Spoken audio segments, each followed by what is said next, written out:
Blog Talk Radio.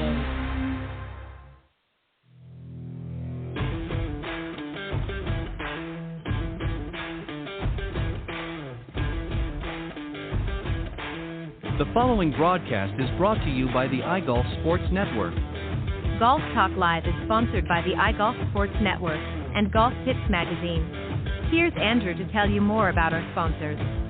iGolf Sports is a live stream broadcast and media production company providing quality programming designed to attract the golfing enthusiast.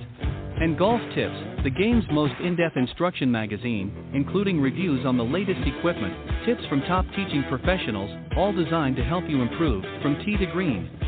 Welcome to Golf Talk Live with your host, Ted Odorico. Join Ted each week as he speaks with some of the best in golf. This week's special guest will join us a bit later. But first up is another great discussion on Coach's Corner. So let's introduce tonight's Coach's Corner panel. All right, good evening, everybody, and once again, welcome to Golf Talk Live. I'm your host, Ted Odorico. We've got a great show for you tonight. We're going to be starting off here with another discussion on the Coach's Corner panel. I think we're going to be one light tonight, and I'll explain that in a moment. And then a little bit later on, we're going to be joined by my very special guest, Byron Casper, golf professional, and, of course, the son of legendary golfer Billy Casper. And he'll be joining me a little bit later on in the broadcast.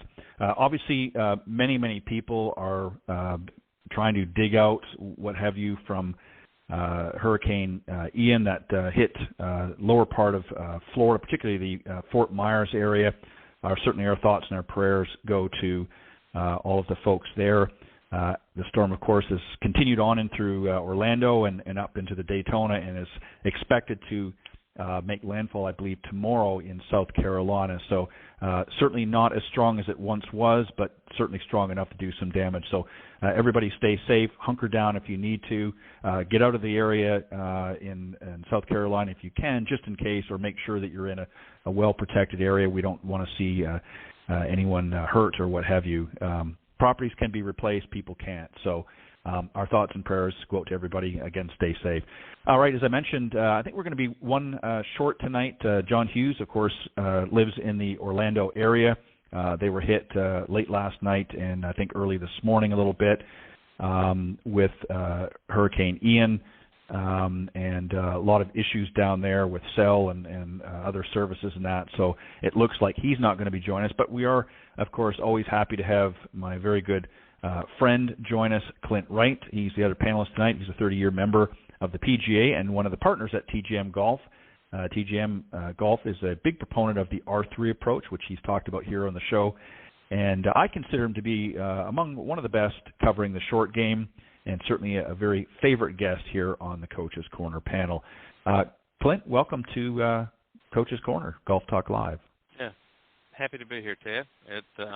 It's unfortunate. I was looking forward to being on with John, but I do understand the circumstances there, and hopefully everything's going all right for him. Yeah, the main thing is I did communicate, as I mentioned to you off air, I did communicate with him earlier today, and he certainly, physically everything is fine. Obviously some issues, but it doesn't appear to be as extensive as other places. But again, there's some sketchiness with the services and that, so that's understandable. So main thing is he's safe, sure. And that's what's important. And I have no doubt he'll be joining you probably the next time. So, all right, so we're going to talk about a few different things tonight. We're going to talk about some senses commonly talked about in golf, like instinct, feel, and visualization. And a little bit later on, I'm going to ask you, obviously, as John's not here, your view of the teaching profession as it's changed from day one until now. So when you first became a golf professional and that, and you look back, I'm sure you got a lot of good stories to share. So we'll dial that. Well, I've been at it way. That's a wrong question to be asking me now. Well, we're gonna Lord. Try. Okay. Just remember, due to FCC regulations, you got to keep it clean. We'll be so kind. I don't want to hear. We'll be kind. Yeah, be kind. No, we'll be kind. But we're going to talk about really from a teacher professional side is what I'm getting at is some of the things that you change is obviously some may be good, some bad, what have you. But I just want to get an idea of how you see a lot of things going on. But we'll talk about that a little Sure. bit later. And as I said, I'm going to hold you Okay. to keeping it clean. All right. So the we'll, first we'll thing we'll is be just fine. Yeah. I know you. All right. The first one we're going to talk about is instinct. And just so that people understand, that's an innate, typically fixed pattern of behavior that we often see in animals in response to certain stimuli. So an example, birds have an instinct to build nests, natural or intuitive way of acting or thinking, natural tendency, that sort of thing. So my question to you is, how much of a golfer, or how might a golfer, tap into and evenly apply his or her instinct to better their game on the golf course? Give me some examples of how they may dial in that instinct. And I think is it something that's going to be more applicable to somebody that's played a little bit more often, or is it possible even for a new player to sort of tap into a certain innate instinct while they're out in the golf course? What are your thoughts? Well, I think it could be maybe a little of both. I mean, I've seen, good athletes that had never played golf before just use their athletic ability, or what you might call instinct, for a ball and stick game. Mm-hmm. Throw the ball, eye to hand contact of the ball.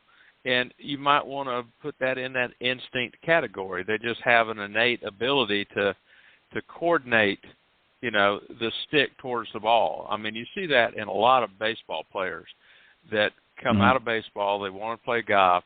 They have that instinct on how to hit it. You also see that in hockey players that have an instinct for impact, how to hit the ball hard. So if you want to lump that into instinct, I think that's one thing that you can look at their athletic ability for impact in another sport that they could rely to golf. But as far as a accomplished player, I think the instinct comes from a little bit of historical knowledge and understanding what happens when you do certain things. Particularly that instinct comes into play when I maybe need to use my imagination a little bit to get the ball to bounce onto the green, or recovery shots. The instinct that we have from a historical basis to understand if I hit it over there, that slope of that instinct, I know that it's going to bounce the other way. So you can call that instinct. I think it may be tied into experience and mm-hmm. touch and feel. Some people have better touch and feel for certain shots. So if you lump that into instinct, I think their instinct, if that's the case, comes into play a lot in the intermediate shots. The things that were established in certain length of swings, like putting and chipping and pitching, those instincts and feel you rely heavily on. So if that's how we want to lump that into instinct, I think it plays a major role once we get closer to the green. Yeah, and I think you're right. I think instinct is also paralleled with experience. I think as you become more experienced players, I mean, you look at a lot of the tour players that have been out for a number of years, instinctively they know, and of course they're playing many courses repetitively throughout their career, so they get familiar with how things, as you said, the slope or what have you. So that sort of that instinct kicks in. And I think there's certainly a natural instinct as well. I mean, we know when we walk up or down a hill, we know how it feels on our feet. So we know that obviously if the ball gets on a hill that's going down, a downslope in other words, that the ball is going to react a certain way. Conversely, if we're going on an upslope, it's going to react a certain way, side and in other ways. So again, we develop an instinct, if you will, based on our experiences as well. And I think that's a great point to put in there, because the more you play, I think the more you develop that instinct. Certainly you have a natural instinct. I think everybody does. We have an instinct for danger and to most cases to avoid things.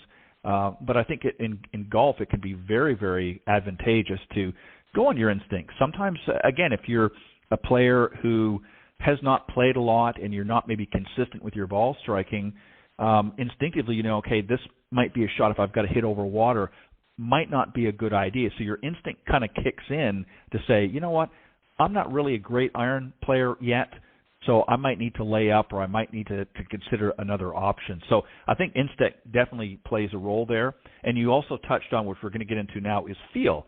And, of course, feeling is being aware through touching or being touched. And some golfers claim to develop that sense of feel, like a well-struck golf shot. Others might feel the breeze blowing in their face, allowing some to alter their strategy. So, again, I don't know what your thoughts are. Some people say, well, there's really no such thing as a field player. It's just, in their head and whatnot. I believe in feel. I know certainly there's other factors that can be involved, but I think there are a lot of players who do play by feel. What are your thoughts? Oh, there's no question about it. I mean, I see, and you have too, as a teacher, I see people that play 100% by feel. They don't want to know. They don't need a rangefinder. They look at it, they get the feedback visually, and they feel the shot that they need to hit. There's no question. You hear people talk about, well, he's got soft hands. Well, that's what they're talking about. They're talking about the feel. He doesn't, or you've heard the comment, well, he's got blacksmith hands. Just nothing there. And so there's no question their feel. I mean, we want to feel the movement of our body through a full swing. It's not something that we can technically do as far as just, spot A, spot B, go through this technical thing and grind your swing to a halt. We want to be able to develop a good technical swing. But then we we ask, well, what did that feel like? If we ask that question, we're admitting that feel matters. Okay? So I have a hard time believing that as a good golf instructor that we don't think feel plays a major role in a person's ability to improve and also to be able to use what they already know when they're out playing. So absolutely, feel is huge. And as we get older, we can discuss this a little bit later possibly, on the green, it becomes terribly important because our eyesight maybe starts failing on us a little bit. So understanding what a stroke feels like for certain distances may play better for us than trying to visualize how we hit it. So we want to know a few things that we can talk about later. Yeah, I can concur with the eyesight. I'm going to the optometrist in 2 weeks. Gosh. So, yeah. To get my prescription updated. So, yeah, exactly right. But, it's interesting because there are some out there that are in the camp of, well, they claim that, well, you can't really develop a real sense of feel. But I agree with you. I think that certainly mechanically when it comes to the golf swing, we try to have, again, certain movements that we ideally are conducive to striking the shots well. But then you want the player to, once you've created those movements for them, now you want them to feel that sensation. It's just like when, we go back to when you were first born and you took your first steps, you're kind of feeling your way, you're wobbling a lot, but then over time you feel what it means or what it's like to actually walk. And then obviously over time as your body develops, it becomes more, in most cases, becomes more pronounced. So I'm in your camp with that. I do believe, now some may have a stronger sense of feel, but again, that kind of goes back to the first part is through instinct and through, experience as well. I think some players that have a very strong feel, based on their experience, they know that, okay, this feels right to me because I recall it from past experiences. So, a lot of times that ties together, like you said earlier, and I think feel is extremely important. And I'm somebody who has always had to, I'm both. I'm a visual and a feel person. You can talk to me all day long. This was probably one of the issues I had in school is, the teacher would be up there giving the lesson. But until I could visually see what it was they were explaining, it was very difficult for me to sort of comprehend certain things, not everything, but certain things. And then if it required physical movements, then I would actually have to feel that movement to say, okay, yeah, this is what. So I think you're exactly right. I think feel is extremely important, and I think it does play a role. I just think there's various degrees depending on the player. Any final thoughts here? No, Ted, I think you're right on the spot. In just a minute is that I had give a lesson. I had to work with features, and he was having serious trouble. 20, 25 feet, 30 feet putt. He was really struggling, and I began to ask questions. I said, can you really see the hole from here? Because in his early 70s, he said, well, it's not as good as it used to be. I said, well, that's our problem. And right. I got him in the smart stroke for certain distances. So the only way you do that is what it feels like. So he began to develop a feel for his benchmark strokes. I said, okay, let's step it off now. He knew how far away he was. He knew what that benchmark stroke felt like. And his lag putting improved dramatically because he was now working 100% off of feel. He couldn't rely on his eyes to give him the data anymore. So he would then, years ago, look at it, get a feel for it, instinct, if you might, or feel, and he would roll the ball well. But all of a sudden, over a period of time, he began not getting the best data back through visual, so then he had to go about what his hands and arms felt and develop those benchmark strokes. And so if that works, which it does, we have to have feel and instinct. No question about it. So if any of our listeners are out there in that visual problem, that's a really good way of maybe helping your lag putting out a little bit, is get into how far away it is, step it off, and know what your benchmark strokes do. It'll help you dramatically. Right. Exactly. And coincidentally enough, we're going to finish off on this segment with visualization. That, of course, is referring to the representation of an object, situation, or set of information as a chart or other image. So the formation of a mental image of something. So visualization can be a great asset to any golfer. Many pro golfers express how they use visualization, on the golf course. What might be some ways our club or amateur golfers can use visualization to benefit their game? So give us an example. I mean, you just gave one here, but what are we looking for when we're visualizing something? Go ahead. Well, now I have never been one personally to use a lot of visualization off the tee or possibly even off the second shots. But in my chipping, particularly in pitch shots like on par fives, I've always tried to visualize where I wanted the ball to land. And will the ball, how hard do I have to hit it by feel again to come back around? How hard do I need to hit the ball by feel to make it fly that far? So I don't know whether that was particularly visualizing the shot in itself or whether I was trying to visualize where I wanted it to land for the rollout.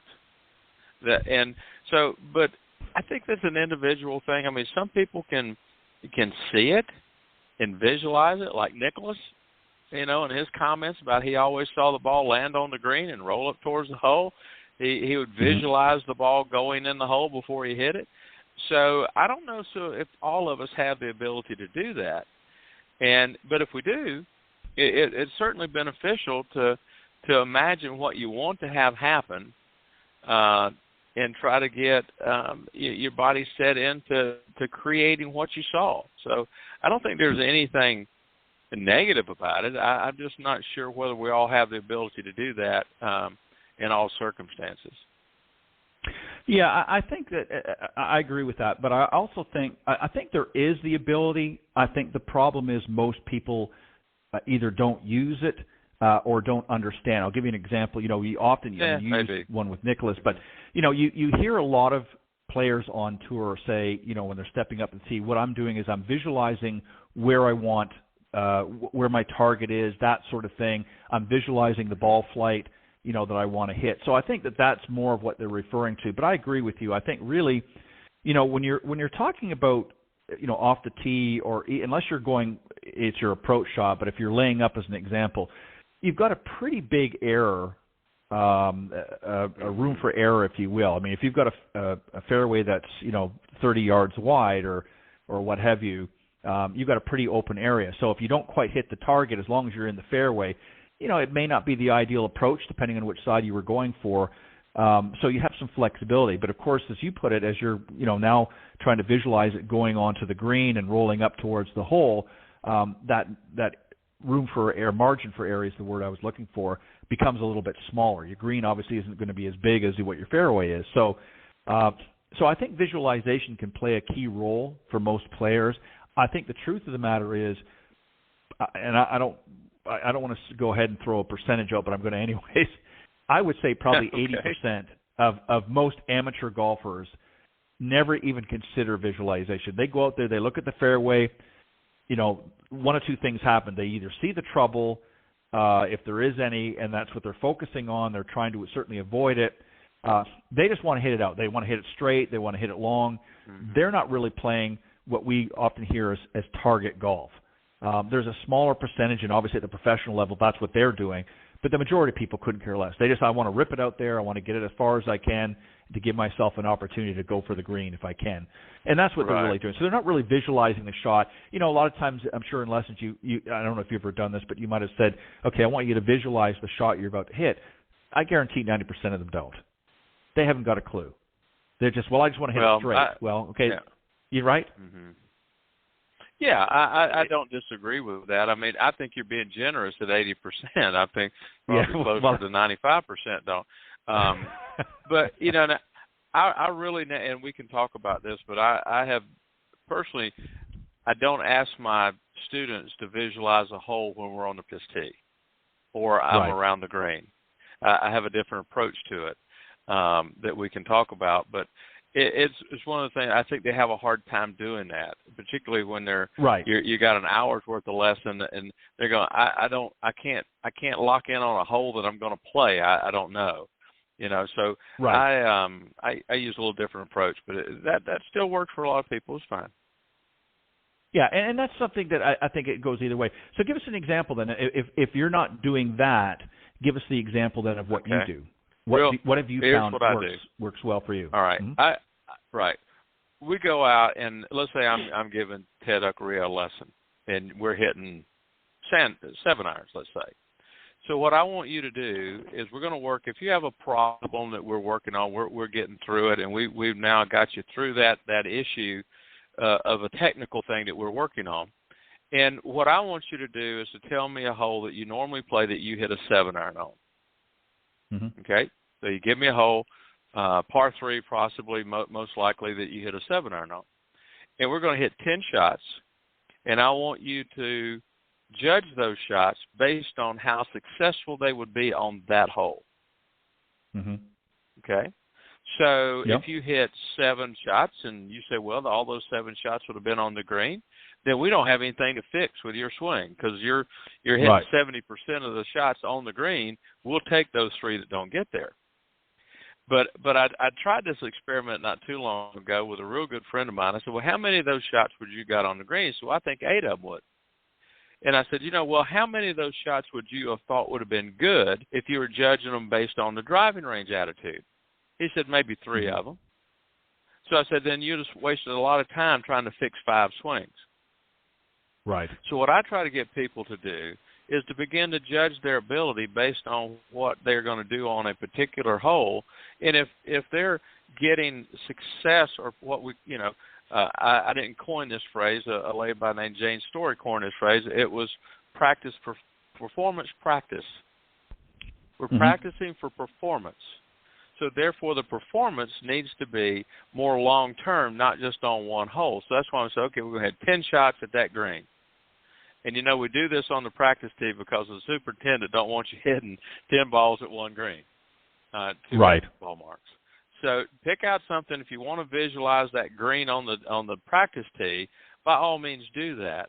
But we need to begin to judge our success on the practice tee based on the performance that would have occurred where we normally hit that club. And a driver's the same way. Pick a fairway, not real narrow. How many of those balls would win the fairway? If the majority of them went in the fairway, put your driver back in the bag. Your swing's okay. But I see so many people that will give a lesson to it. They hit 2 real good shots. They hit when they look at you. Well, what did I do wrong then? Well, 2 out of 3 ain't bad, as far as Meatloaf said. Okay, 2 out of 3 ain't bad. And so, so there's nothing wrong with the third one. Let's just focus on the fourth one and see if we can make a good swing again. So that's the approach I take to it versus just pure visualization of a hole. I want them to begin to judge their performance based on certain holes when they're looking to say how good. We come always down to the debate of when do you tell a student their swing is good enough. And that's the way I try to get them to understand, hey, your swing's good enough. So if you're not shooting the scores you want to shoot, maybe we ought to go over to the pitching and putting area and figure out what's wrong. Right. Because your full swing's okay. But we have to prove that in such a way that they recognize that their performance on the practice tee would have been good enough on the particular hole they play. And that's just the way I try to convince them that their swing is good enough right now. Not to say we won't have to come back and work on some technical issues in the future, but right now it's okay. Yeah, and so really what you're doing is you're really focusing on the results. Are you getting the desired results on that particular hole as opposed to the process? And I think, unfortunately, a lot of players and even some coaches tend to focus on the process more, and obviously they're trying to get good results. I'm not suggesting that they're not. But as you said, I mean, how many times, think about this, and we've talked about this before, but think about how many players, 20, 30 years ago, by today's standards, of course I'm talking about, like Trevino and some of the others, who had less than ideal-looking swings, but got great results. Well, are you going to change Lee Trevino despite, or even a Jim Furyk or even a Freddie Couples who has, even a John Daly who obviously overextends by most people's standards, but look at the results. And I think you're exactly right. I think, why do you want to change something? And I'm talking from a player standpoint, not just the coaches, but as a player, that's right. It may not be the prettiest swing out there, but if you're shooting low numbers, why do you want to make changes? We're performers. If you look at it, we have to consider ourselves performers. So how did I perform today? Well, I didn't perform that good the other day, so I'm going to go work on a couple of things and get some clear intent on what I'm wanting to do. Mm-hmm. That's another subject we can talk about, one of those clear intent.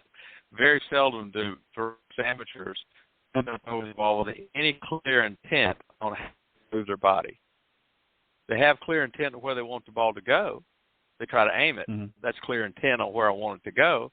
But unfortunately, they don't have clear intent on how I'm going to make it go there. Right. So that's part of this performance. If I can get clear intent on how I perform, very much like a dance step, I need to know the steps. My clear intent is to move my right foot first and my left foot. That's clear intent. And then I learn to do that more second nature, per se, or not automatic, because it's not I learned how to do it. It's not automatic. But it's something I have instincts, if we want to go back to that, to do. But I have to have clear intent on what that is, because I know where I want it to go. Now I have to be clear on how I'm going to make it go there. And that's part of the process. I want it to go there. I have to aim correctly. I have to set it up properly. I have to have a reasonably good technical swing. So we're talking beyond the beginner here. We're talking beyond the person that literally can get the ball in the air and move it forward. So how do I maximize my performance with what I have? And that's where I like to get people to look on the practice tee. Well, how did I perform based on where I'm going to play? I don't want them to base their ability on performance on the practice tee, because we all have a higher standard on the practice tee. See, we have a higher standard, and we want to see the ball fly, and we want to see it to fly high, and we want to see it to fly straight. But our performance gauge on the golf course is where it lands and where it stops, not how it flies. Okay? So what I want people to begin to do is to understand I want to judge my performance based on golf course situations, not on driving range situations. So although I may have hit that 7-iron a little thin, it went right at my target and it went a reasonable distance. That ball's on the front of the green. But if I used my driving range standard, I was unhappy because I caught it a little thin. And that creates me wanting to do something better than I need to. That makes sense. And I think it makes perfect sense. And I think what a lot of it is, Clint, to be honest, is I think a lot of people forget the fact that when they're on the practice range, they're in ideal conditions. They're playing on a flat surface. Certainly. Right. Certainly well manicured, teeing area for the most part. I mean, if they're smart, they know where to place the ball if they're going to hit some shots. So you're playing really in an ideal situation. Now you fast forward out in the golf course, and suddenly you've got a bit of a slope in your stance, or balls above your feet, or whatever the case is. So now there's other factors that come into it that you didn't have on the range. Right. And and you're right. I think this is where performance and results are what's key. It doesn't matter how you get there, as long as you're getting the desired performance. So as long as you're comfortable with the outcome or the result, it doesn't matter whether you're hopping on one foot and that's right. doing your happy dance. That's right. I mean, within reason. I mean, I'm just obviously being sure. But there's basic fundamentals. Yeah.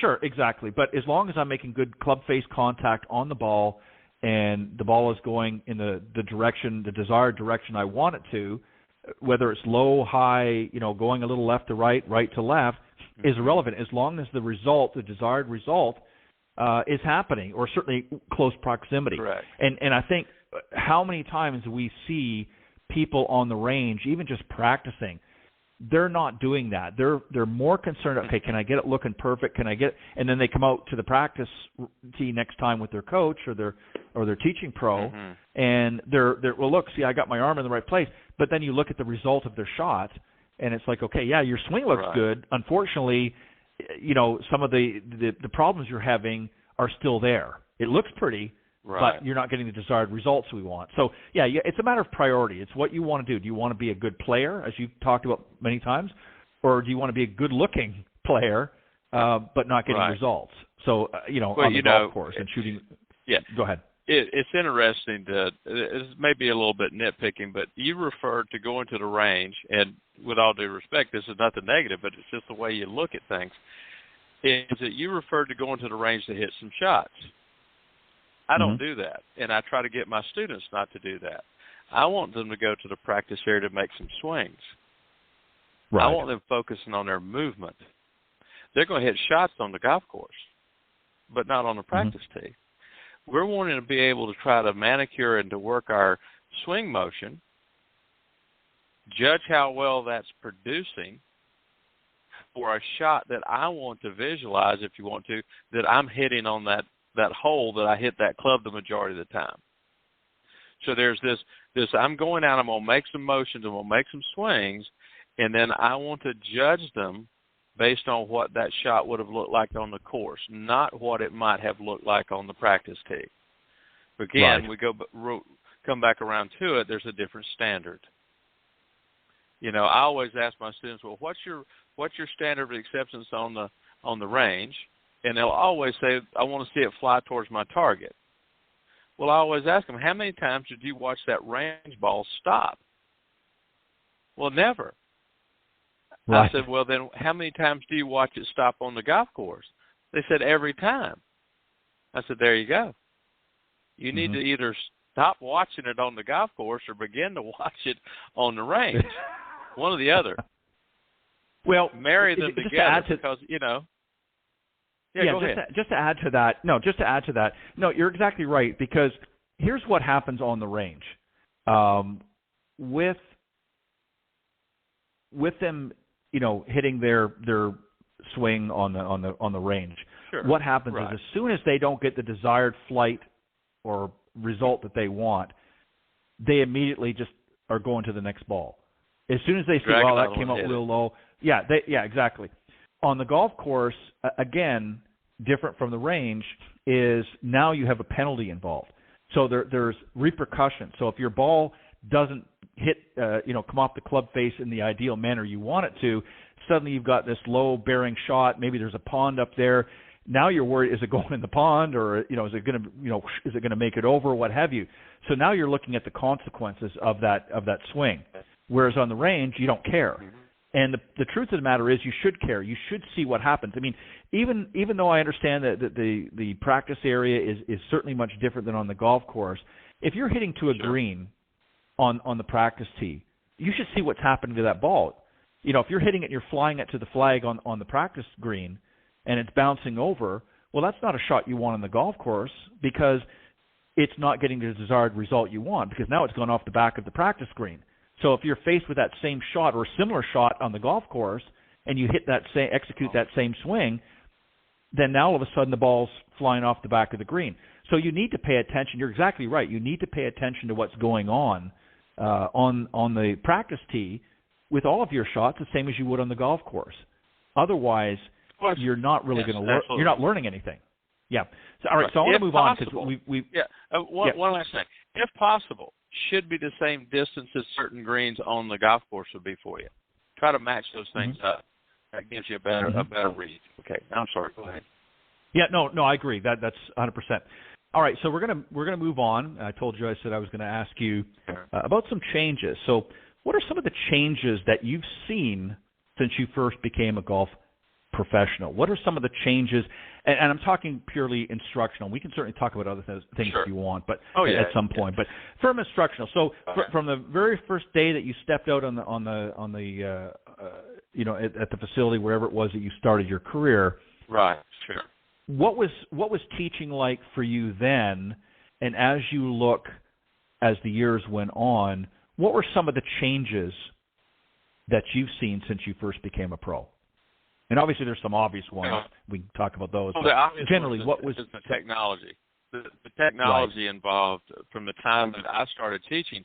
Because when I started teaching, I was the first time I had to really teach was in Lakeland, Florida, right there where near John's at a club called Imperial Lakes Country Club, and I got an opportunity to teach the Tuesday morning ladies group. I was 19 years old. So nobody else wanted. Nobody else wanted to do it. It was in the morning. It was, so I got a chance to teach it, and I learned a lot from those ladies. They were very kind to me, and because I really was way in over my depth, and I learned a lot from them. So as you go, you begin to understand as you learn from your students as much as they learn from you. That's the one thing that has changed, but it hasn't. I still learn from my students as well now. But the big thing is, too, obviously, one, technology. When I first started teaching, the big technology then was a sequence. It could take a Polaroid and get 8 different sections of a picture that showed a swing. And you try to show your students, well, you want it here, there, and there, so it was interesting. But, I finally figured out that an old guy learns an old trick. You can do that with your cell phone now. You just hold the button down. It does the same thing.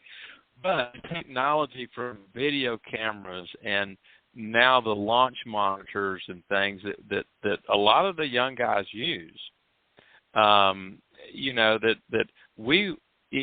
was taught at the time frame where you had to have an eye. You needed to understand the ball flight. You needed to understand the cause and effect of things with the equipment.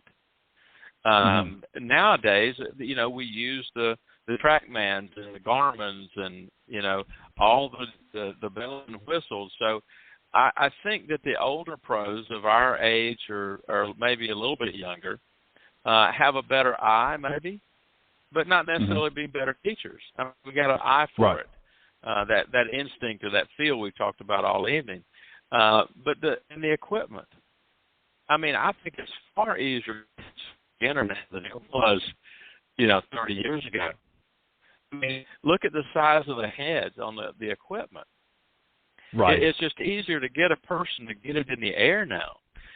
I used to years ago, if I had a beginner, I would tee the ball up with an iron for him a little bit. Hey, let's get the ball up in the air a little bit, and then we'll learn to put it on the ground. I don't do that anymore. I mean, the clubs are so good and of lofting the ball, we don't have to do that anymore. So, actually, I think teaching a beginner is becoming a lot easier simply because of the equipment advancements we've got. The hybrid woods and big-headed drivers, it's just easier to get a student going. I mean, the putters are so much, the sweet spot on putters are so much wider now than they were when we all putted with bullseyes, Right. So those two things have really done the hallmark of instructions without a doubt. It's just pure information. And also, I mean, Yeah, and with the irons, the same thing. I mean, typically, you had a lot of your earlier sets of irons were more traditional blade forged irons. Sure. Now you've got more forgiving irons. Again, much like the driver, a much bigger, more forgiving head, much better feedback as well. I think also, and I wanted to ask you this because, and again, this is not, when I ask this, I'm not necessarily suggesting that you did it this way, but do you think earlier on in instruction, do you think that a lot of the industry was teaching to a certain methodology, whereas now they're looking at players more as an individual? So I'll give you an example. You had come along, not too many years ago, the sort of the stack and tilt method, and then you had, something that led better, the A swing, and you had all of these different sort of methodologies coming out. Do you think for a while the industry was going down a path where a lot of instructors were adopting a specific method of teaching, and everybody was teaching as opposed, and sort of putting everybody in the same box? Did that, it may not happen very early on in your career, but there was a point in time that was beginning to happen. And now you're seeing it sort of going to, okay, now we're going to focus on you as an individual and teach not to a method, but to your individual needs and so forth. Did you see that earlier on in your career as well, or no? Yeah, without a doubt. But I still think it's there. I think that we maybe have let's see if we can phrase this correctly. Is that back in the day there was sort of square. I don't know if you've ever heard of that one. That was just for golf something, square to square. You had the Hogan's method, the 5 fundamentals. Byron Nelson's and Harvey Pinnock and Percy Boomer. They were all, this is how you do it. Tommy Armour. Right. Jones. Here's how you do it. Play Golf My Way by Jack Nicklaus. Right. It was there. Okay. I don't think that I ever got to say to a student, I want to look like this. I think if you look at all of those, quote, systems or methods, they all had a very common denominator built in to all of them. Right. Fundamentally a good grip, fundamentally a good athletic stance. We've moved the body to the right on the, talking about right-handed players. We've moved the body to the right on the backswing, and we moved the body to the left on the downswing. And how we held our body together in that movement is where those methods were different. Hogan wanted you to keep your elbow closer to your side going back. Snead and Nelson, these guys were a little bit more, Jack Nicklaus a little bit less extend and turn, and we get into the X factors and keeping the hips quiet and turning the shoulders more. But it all had those good fundamentals in there: good grip, good stance, move your body to the right, move your body to the left. Now, I think that we have seen possibly a move towards, these are the fundamentals, I agree. And we find very common agreement on these fundamentals. Where we have the differences of opinion and the differences of players is really how we move our body to the right. Not necessarily to the left, because we all talk about just letting it come back. Let's put it back where we started from, going to the left. Right. Okay? But we have a lot of conversation about what we do moving our body to the right. We keep the club face closed, we let toe up, all these different things. So what I've always tried to do is make sure my students, from the time I started, really, is good grip, good stance. Let's move your body to the right. We're going to move it to the left, and let's see what it looks like. And which one of those other methods or fundamentals do you come the closest to? Do you keep your elbow in? Do you let it fly out? You rotate your arms going back? You don't? Which one of those fundamental right-hand movement methods do your natural body motions come close to? And when we've identified that, then that's what we try to use, that method. So I tend to think that I use 4 or 5 different to the right hand of the, when I'm moving to the right, I use 3 or 4 different methods there depending on my students. So if you want to say that is a move from a methodology to a more individually minded, I agree. But I think most good instructors have done that for a long time. Yeah, and I would agree with that. I mean, I think with the introduction of biomechanics, for instance, we've seen, where they break down the swing and so forth. But again, there's some players that maybe don't move a certain way as, player A and player B might be slightly different. But again, those core fundamentals are consistent throughout all of those different methods. You're exactly right. I mean, and it goes to what we talked about a little bit earlier, when I suggested about players like Lee Trevino and so forth.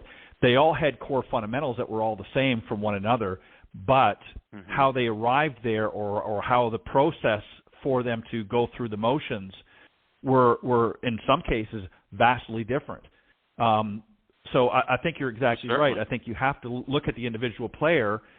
Certainly, again, as you said, good grip, good stance, and posture and so forth. But how they get from, and I'm going to say point A to point B, and that means moving to the right and then moving back through the left. They may have a different method than the next person, but as long as they're getting, again, going back to the results, as long as they're getting the desired result, it doesn't really matter how they get there. For the most part. I mean, there's obviously some exceptions, but again, whether their elbows tucked or their arm in the side or not, because we've seen so many variations over the years. So I want to move on because we're getting, funny enough, we're getting close to our time. But I'm with you. I want to ask you this: do you feel that it's important to have a broad approach to coaching/teaching? And I'll give you an example in a minute. Or stick with one specific area and become really good at it. So, for instance, even though I know you teach all aspects of the game, you've talked about a lot on the show how you really focus on that third shot and certain short game fundamentals. You really talk about that. Do you think as a coach or as a teaching professional, and again, everybody's different, what is your preference? Do you feel that it's better for you to focus on a specific area of the game? That doesn't mean you don't teach other aspects, but to really dial in and become really good at relaying that information to your students? Or do you think it's more advantageous to sort of be well-rounded? Can we sometimes spread ourselves too thin, in other words?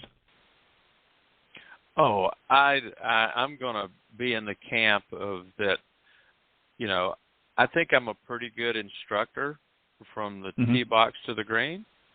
But I think where I give my students the best is from 20 yards to the hole. That's where I'm the best. And that's where I think I can give my students the most. Now, it really depends. I think we all should be well-rounded. If you're going to be a PGA instructor or a certified instructor of golf or a teacher, you need to understand fundamentally from the beginning to the end. But there's no question that we all have preferences. That's we prefer to play golf versus tennis. We all have preferences. And so therefore, I feel like what I'm the best at is the short game. I think I can communicate the things that need to be done there better than I do for the full swing. Now, I have colleagues of mine that I would give my child hey, you need to go talk to this guy here about how to hit a driver or make a full swing because he's better at it than I am. When you get that done, come back over here and I'll take care of this other part. And so I think that the question comes around, you need to be fully rounded in knowing how to play the game. But I think it's just human nature to want to specialize and to be, it's just human nature, I think. And I think that's what most of our instructors should be. Now, some people take that to the specialization to a really higher level, that's what they do, and there's nothing wrong with that. But you see that mostly in more the tour players, the top-end college players. You see that in that elite group of players. But generally, the average player out here just really needs a good, well-rounded instructor to work through their ups and downs. Okay. Yeah. So the reason why I asked you that question, and again, this is not I want to preface this because I know there's going to be some other pros that are listening to the show, and I don't want to be stepping on anybody's toes. But one of the problems that I see, and I see this more often with particularly younger instructors, for instance, wanting to go out and get certified in a variety of different things, from golf fitness to what, and that's great. There's nothing wrong with that. But I wonder if, again, I use the term spreading yourself too thin. I think I agree with exactly what you said. I think you have to be well-rounded. You have to, in the golf swing and so forth. But again, if you want to specialize in certain aspects, that's fine too.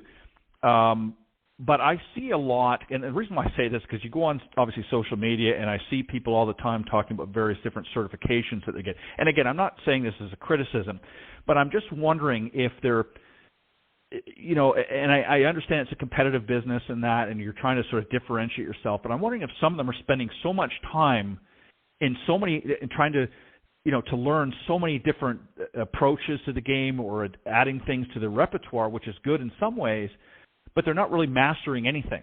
And I wonder if in retrospect, if we're really doing a disservice to our students, because, again, it's good to have general knowledge, but I think if you're trying to get too much going on your plate, how are you really able to dial in and help your student? Because I like what you said earlier, where, you might specialize in this area over here, but you've got some associates that maybe are a little better at something over here, and you're going to encourage them to go and work out that with them. Do you understand what I'm saying? Is I wonder sometimes if people are spending so much time. Do you see what I'm getting at? Oh, absolutely. There's no question about it. I said, I do have a general knowledge that you should be physically fit, but I'm not the person to come talk to about it. Right. You need to find somebody, a personal trainer. There's some really good sites. One that I don't want, push them, but right. It's called Par for Success. They're really good at what they do. They're physical therapists. They have some great stuff out there. But you're right. I mean, in today's world, we go to see our family doctor, and all they do is they check your blood pressure, check your weight, and then they send you to a specialist. Right. And so everything is moving towards that specialty atmosphere, but you can't be a specialist in a half a dozen different things. That was my point. Yeah, I know that's what I'm getting at. I'm agreeing with you.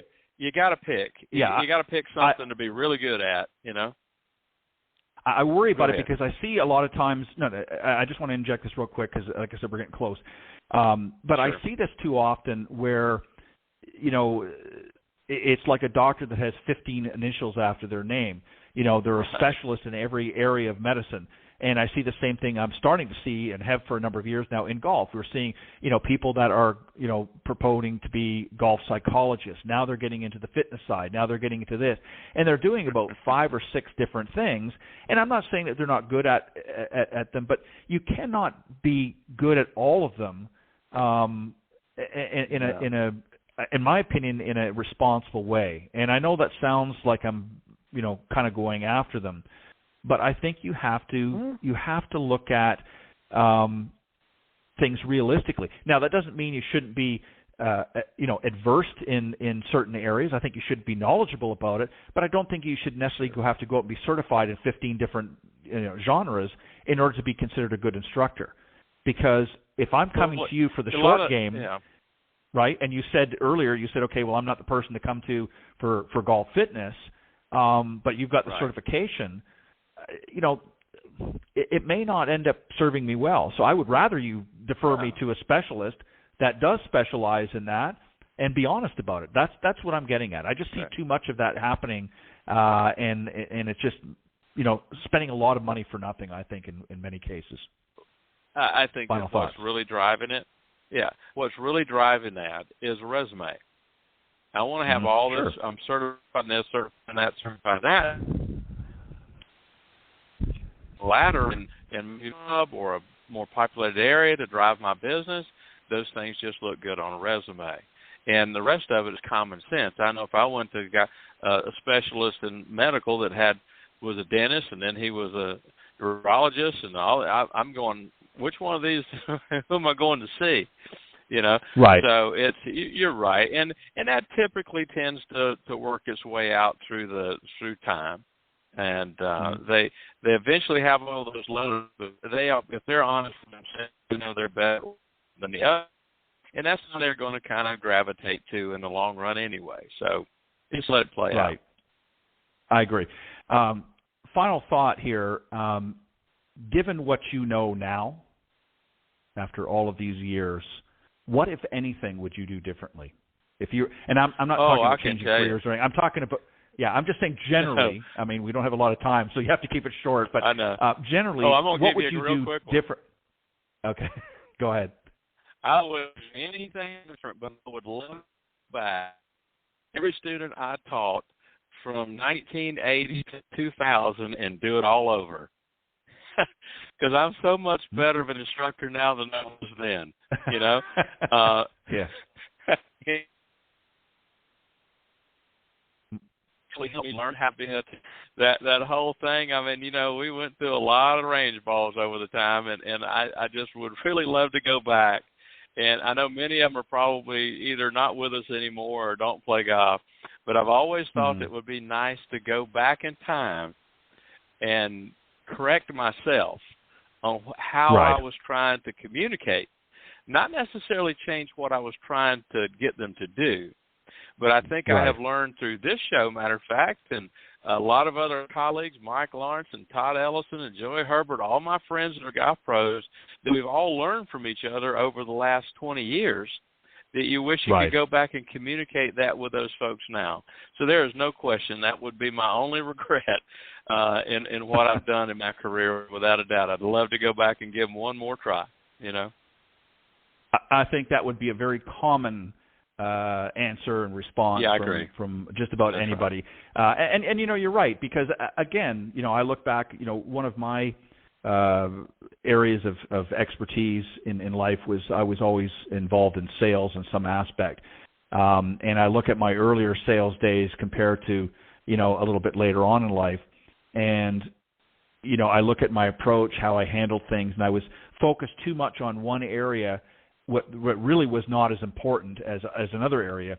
And, you know, it's the old saying, in hindsight is 20/20. But I agree with you. I think if I could go back as well, there are situations, many situations, where I would probably have gone in a different direction or tried a different approach to it. But again, that's part of the learning process and, you know, reflection. That's one of the beautiful things that, you know, in this world we have is the ability to reflect. And I think that's what we have to do. Yeah. But I know, I have no doubt, Clint, from the many years that you've been on this show, that regardless, even in the early days, I think you were a good instructor. You're obviously very honest and a gentleman of integrity. And I look at it this way: when you first came on the show, you were in the very back of the bus, and now you've moved your way up to the front. So I think you've earned. I'm thinking I ought to be driving it by now, but well, we're not quite there yet. No, maybe if I retire, I'll let you drive the bus. But no, I do not want to drive this bus. I've had so much fun. And the one other thing that you know, wisdom is wasted on the old, I guess. But just thank more people as you go. Yep. That's the regret, that you don't thank the people that help you get where you're at. You thank them as you go.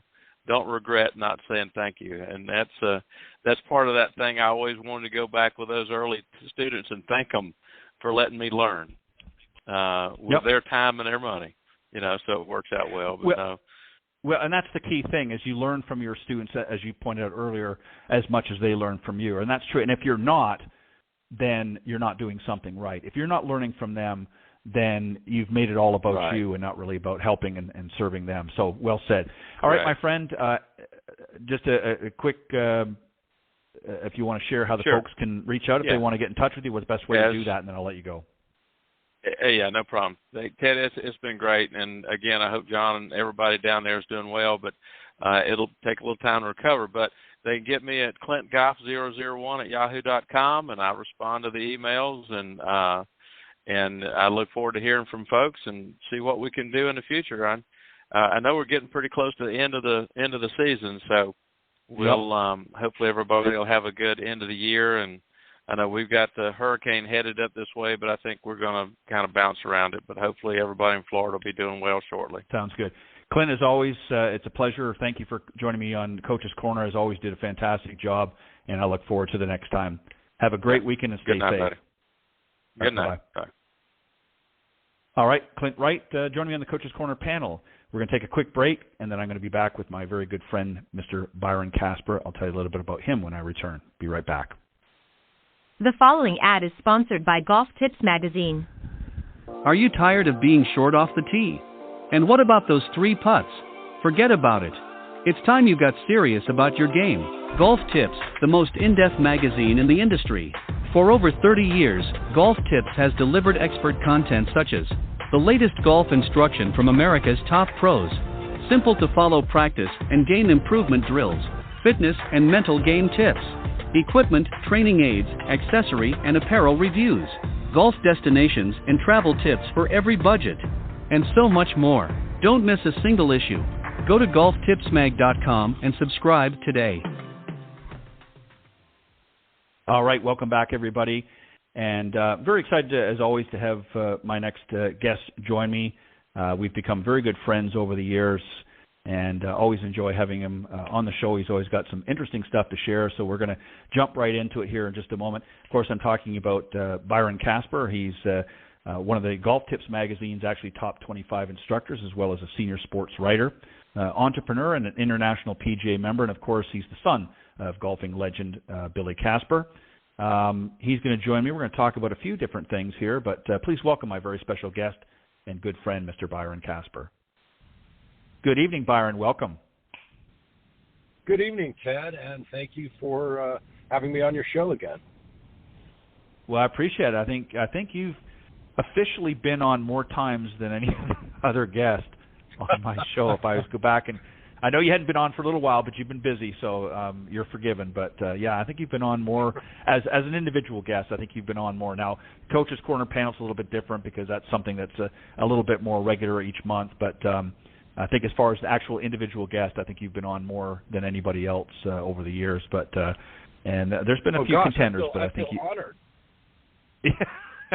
Well, I feel honored. I'm just glad you keep coming back. So, but thank you for joining me, and I appreciate it. Now, you were playing.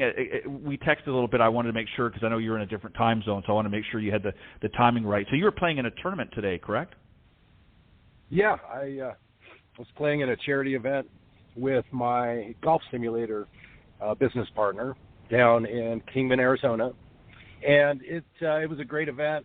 Raised over $100,000 for a couple of charities, and finished. I think we would have finished in second, funny enough, but we lost in the scorecard playoff. So you know how it works. We had a birdie, and they had an eagle. So. Oh. Yeah, it happens to the best. Yeah, but, it does happen. But, you know, it's all about – that's one of the beauties of golf, as you know, Ted, and that is my father and mother with the Billy Casper Youth Foundation have used that as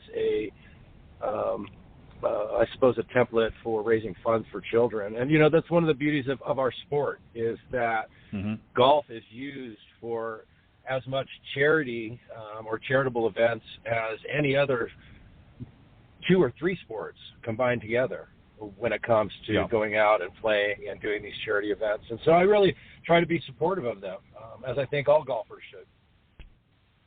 Yeah, you're exactly right. And, you know, it's funny you mentioned that because I believe it was last week I had referenced that very same thing in a discussion with the guest last week and talked about how several years ago I had a guest on who actually wrote a book about all of the different charity golf tournaments, you know, both big and small here in the United States. And, you know, I mean, there's thousands, as you can imagine. He said, essentially, I'm paraphrasing, but essentially the same thing. He said, you know, more than baseball, football, basketball combined, golf raises more funds than any other group out there, you know, for charities and goodwill and so forth. And I think obviously it's, you know, certainly when you're talking about other sports and that, it's a little bit different. You know, you've got more involved, but you know, with golf, anybody at any level can put together a golf tournament, raise funds, and it might be as little as, you know, $1,000 they might raise to several millions. You know, that happens on a regular basis. Yeah, exactly. And I mean, it's in the billions. It's, you know, it's not just a few 100,000 or a few million. It's in the billions that get raised every year. So you're right. It's not even close.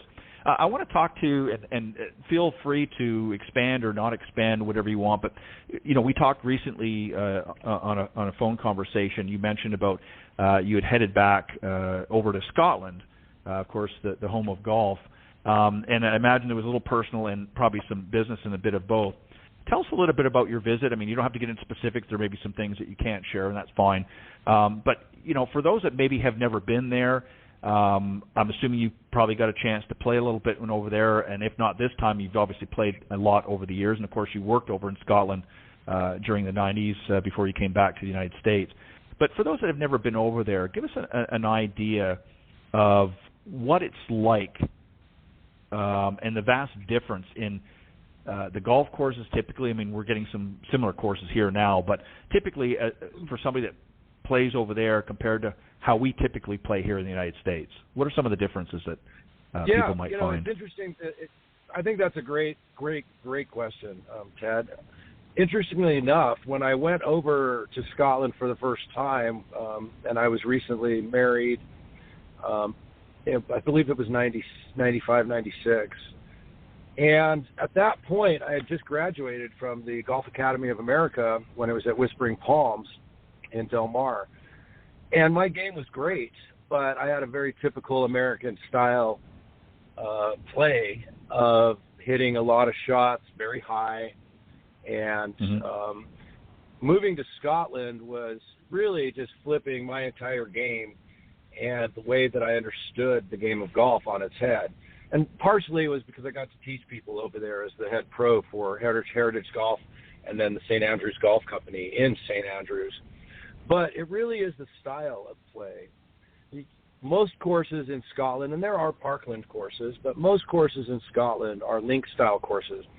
And in link-style courses, you have extremely thick rough that the Scots call gorse, G-O-R-S-E, the gorse. And getting out of that is a feat in itself. And then on top of that, they do a lot with grass bunkers and really leave the fairway sand bunkers alone except for at the areas where you will hit your drive. And so understanding what to hit off the tee box is incredibly important. I would say twice as important as playing a parkland course here in America. And then the other real big factor is that you're bouncing a lot of shots onto the green. So if you try to fly a shot into a green, let's say up the old course or even the new course in St. Andrews, you're not going to stop it on the green. You have to really play it a good, I'd say 8 to 12 yards in front of the green and let it bounce on up if you want to get close to the hole. And so there's factors about that. You also tend to keep the ball a little lower playing, golf over there because of the wind.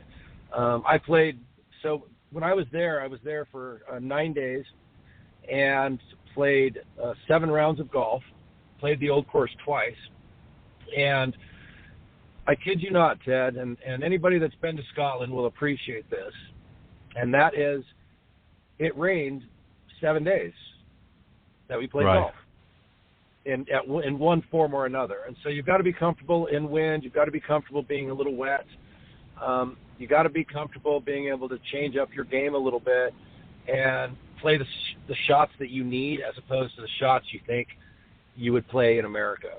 And then, combining that and the golf history, St. Andrews, arguably the oldest golf area in the world. And I know there's, that's why I say arguably, because I know there's a few others that are equally as important. But my experience living in Scotland for almost 14 years of my life and playing golf over there is get ready for an incredible experience when you decide to go.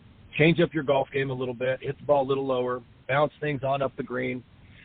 Pay close attention to what you hit off the tee box, meaning you may end up hitting hybrids or a 3-wood, even if you don't think you can get there with your second shot, purely and simply to stay out of some of those bunkers that are down in that landing area. And then on top of that, you've got the drink, you've got the incredible food, you've got castles and palaces and ruins, literally, every couple miles. And so if you like history and you love the history of golf and just history itself, I would say absolutely make a Scottish trip on your bucket list. And by the way, I'm not being paid by the Tourist Association. Right. The reason why I bring that up, I mean, there's a lot of, folks that have gone over on golf junkets and whatnot, so they're familiar with it. But a lot of people aren't. They don't understand it. Again, you talk the sort of the parkland courses here. You look at something like a Pinehurst where it's very tree lined. Well, that's not the case over there. I mean, over there it's very open. It's fairways run alongside one another. Some of them are joined and whatnot between the holes, and you don't have, so the wind becomes a big factor in a lot of those link style courses. Yeah, exactly. I mean, I'm understating it, obviously. And think about the links. Well, think about the links courses as well. There's links courses all over the country, right? But all over Scotland. But the best links courses, the most famous links courses, are the ones that are pretty close to the water. Right. And think of Muirfield, think of the Old Course, think of Carnoustie, think of Turnberry. There's the great courses over there are really close to water, and what happens when you're next to a sea or an ocean, you get a lot of wind, and so that really comes into it. And I liked your point about not having very many trees, because you're right, there is not a lot of wind barriers when you're playing golf in Scotland. Right, and hence why you want to keep it low, because if you've got the breeze coming off from the water and you're hitting a high shot like you might here, the wind's just going to carry it, and you're going to find yourself in trouble. It's very there's a lot of strategy in playing a course such as that.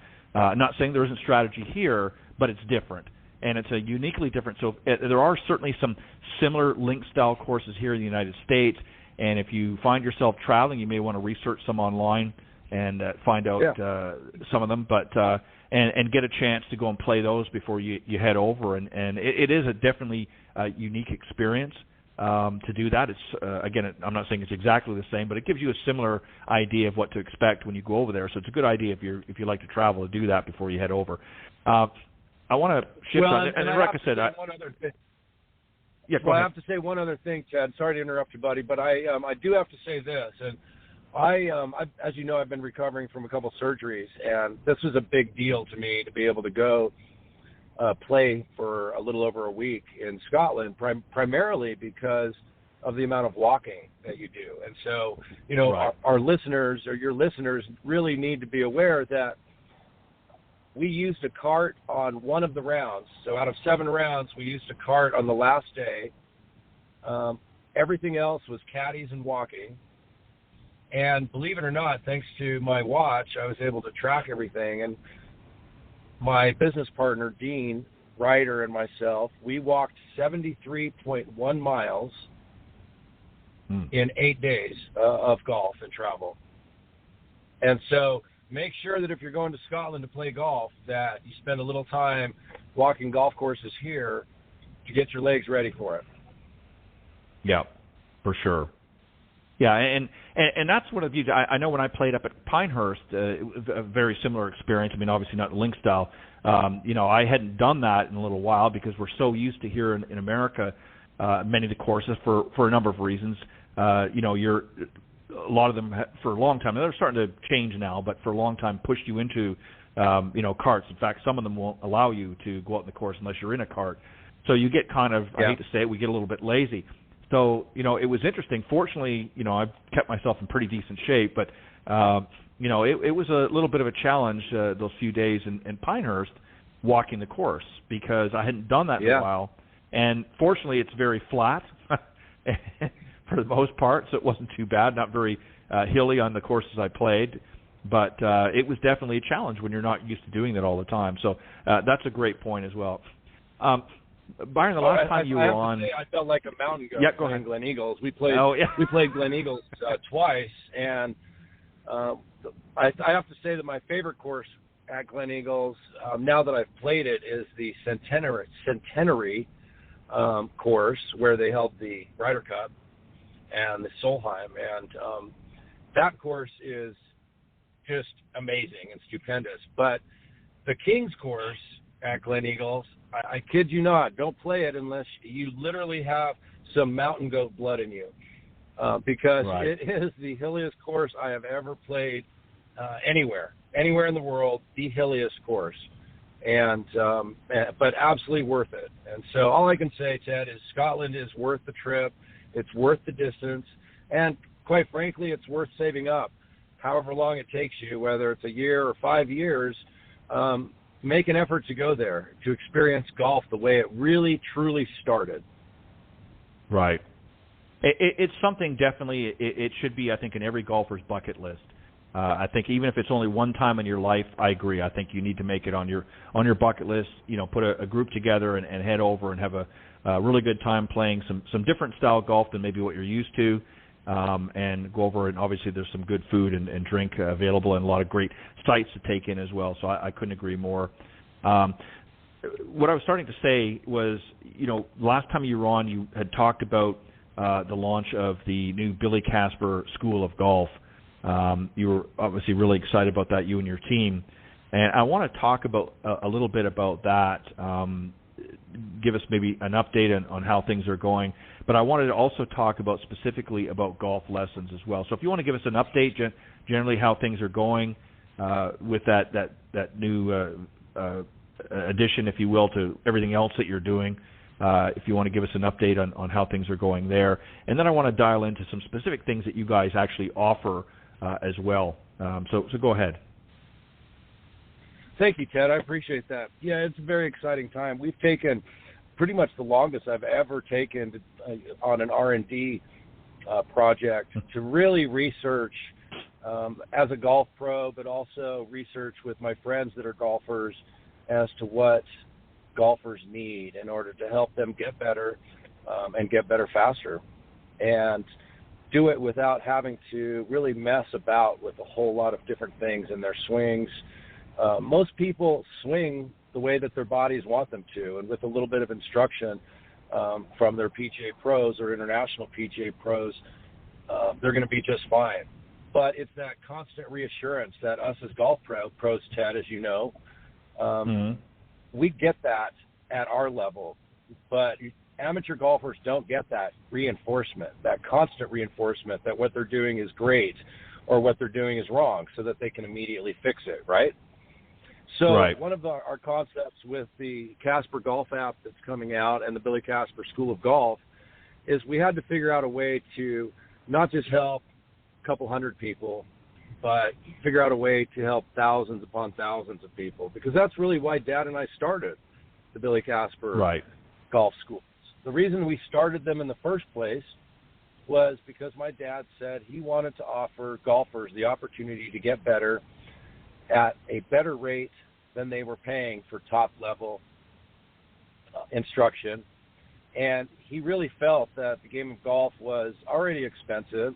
So if you're going to go do something like play a round of golf, why not have a few tools in your bag to help you enjoy it more? Just understanding your swing a little bit better. And so through the Billy Casper School of Golf and our new golf app coming out, for the first time, we're going to be able to have a massive digital presence. We have partners that I can't mention just yet, but we have 7 different partners in the world of golf that have products and services that golfers already love. And we're combining that with basic and in-depth tuition, depending on what the student is looking for. And we're doing it all digitally. So we're going to be able to do things like clinics for 1,000 golfers all over the world, and have a mediator that can take questions and get instant lessons, instant feedback. An example would be somebody having an over-the-top swing and not knowing how to control it. Well, you and I know very quickly how to control that. You control that by controlling the right arm and basically your armpit on the right side, right? So But too many people don't know that. I mean, to you and I, Ted, that's very simple, basic golf mechanics. But so many people don't understand that. And because they don't understand that, why not give them the ability to not only learn that, but never have to take the same lesson twice? Right. saves them money, helps them to enjoy the game more, gets more people on the golf courses, which is what we need for our industry. And that's the way that we keep not only golf alive, but change that terrible handicap, that average handicap of 15 or 16 that's been around for 50-plus years, and get that down to 11 or 12. So by doing it digitally and having literally a team of 25 different youngsters, and I say youngsters because I think my oldest team member doing the software and the app projects is probably 36. So they are youngsters to me in my 50s and you, Ted, but right. They understand things the way that we don't. And they can take all of the knowledge that I have from my education, from traveling the world, from teaching in 3 countries, and from working directly with my father, and they know how to take all of that and get that to the masses. And so we're going to be launching that sometime in the next 3 or 4 weeks, both on the Android and the Apple Store.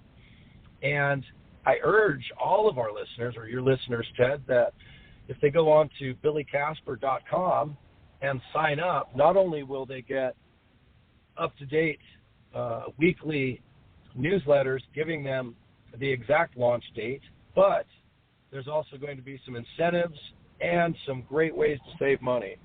So again, I just urge everybody to go to billycasper.com, sign up. The box pops right up when you go there.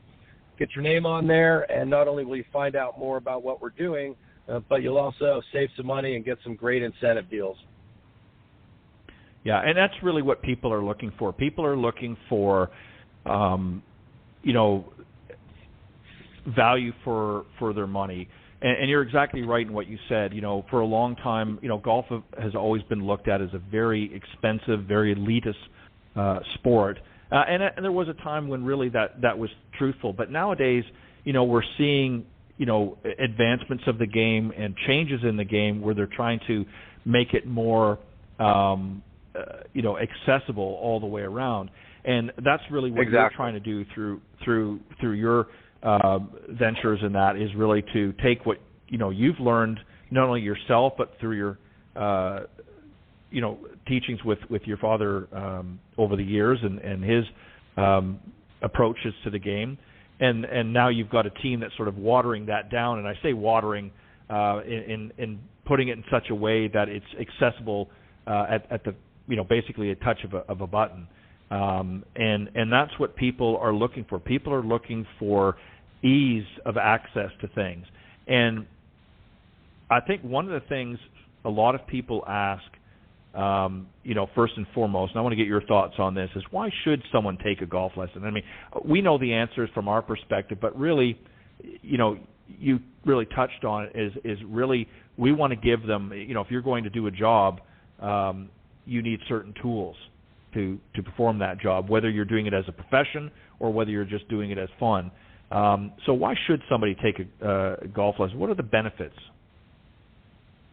Well, I think that every now and then you come across somebody who is incredibly athletic, and I've got 3 students right now that are all between 14 and 18, and every single one of them are just some of the most athletic kids that I've ever seen.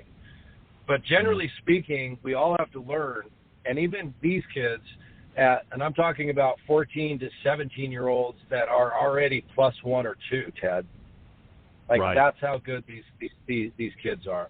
And yet they still come in once a month or once every 6 weeks to tighten up their game. And I use the word tighten up their game because at that level, they need to make sure that they are mechanically perfect for their body and their swing.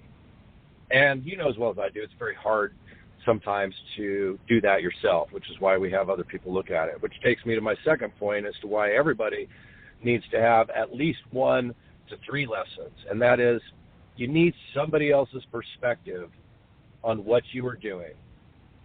And if you can get somebody else's perspective, golf pro obviously, but a golf pro's perspective, and you listen to them, you're going to learn more than you will ever learn standing beating balls on the driving range.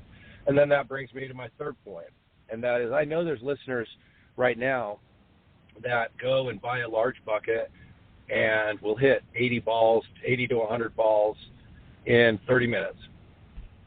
Yep. And consider that practice. And I'm here to say that that's not practice. That's beating balls. And that's not practicing what you need to do on the golf course. In order to practice, you should take 30 balls and take 20 to 25 minutes to hit them, where you're practicing the same repetitive motion every single time. And again, you can't really do that on your own.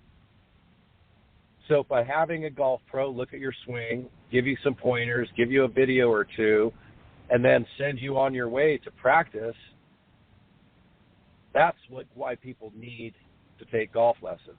But I have to point out something, and I mentioned this just yesterday or 2 days ago in a lesson, and that is I can only do so much. I can show you exactly what you need to do, but if you don't at least spend half an hour to an hour a week on the range, then you are not ever going to get better.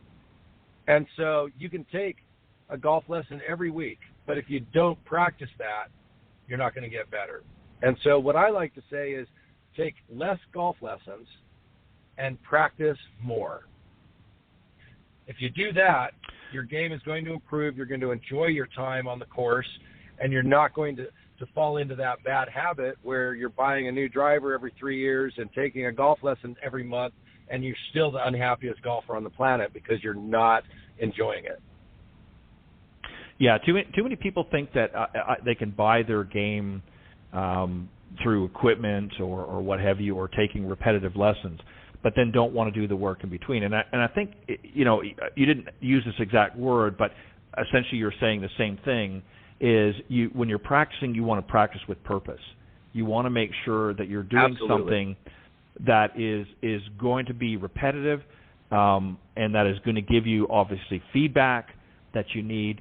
And you're exactly right. I mean, it's one thing once in a while if you just want to go up, if you've been playing pretty good and you just want to go up and hit some balls, there's nothing wrong with that.